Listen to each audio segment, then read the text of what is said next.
बहुत सारे लोग हैं जिनको किडनी में स्टोन्स हैं और छोटे छोटे स्टोन्स हैं, 2 mm 3 mm 4 mm के स्टोन्स हैं और किसी को तो यूरेटर में भी उतर जाती है।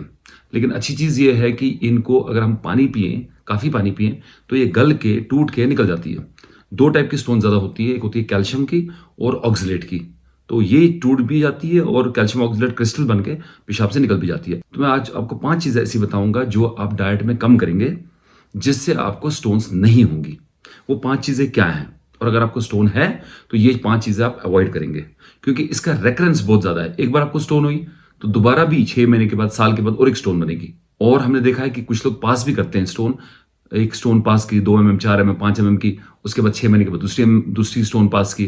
तो ऐसा भी होता है, तो वो उसको हम बोलते हैं stone former and stone passer. So हम बोलते हैं once a stone former always a stone former, once a stone passer always a stone passer. लेकिन इसके लिए अगर आपने ये 5 चीज़ों का परहेज किया तो आपको स्टोन बनने का चांस बहुत कम हो जाएगा।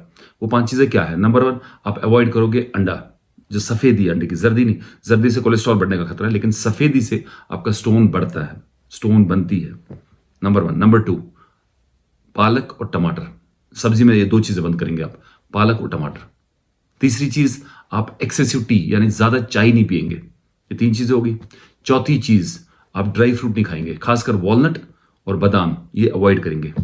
और 5वीं चीज़, कैल्शियम नहीं खाएंगे। आमतौर पर डॉक्टर देता है या अदरवाइज भी ओटीसी आप जाते हो बाजार में, बोलते हो कोई ताकती दवाई दे दो, या बहुत लोग खा रहे होते हैं ताकती दवाई, तो उस ताकती दवाई में कैल्शियम होता है या सिंपल कैल्शियम की टैबलेट होती है। तो उस कैल्शियम टैबलेट से बहुत चांस है कि आपकी स्टोन जो है वो बढ़ जाएगा साइज उसका, या नई स्टोन्स बनेंगी। सो ये 5 चीज़ों का परहेज कीजिए ताकि आपको नेक्स्ट स्टोन ना बने, और अगर स्टोन है तो वो गल के निकल जाए। All the best, cheers.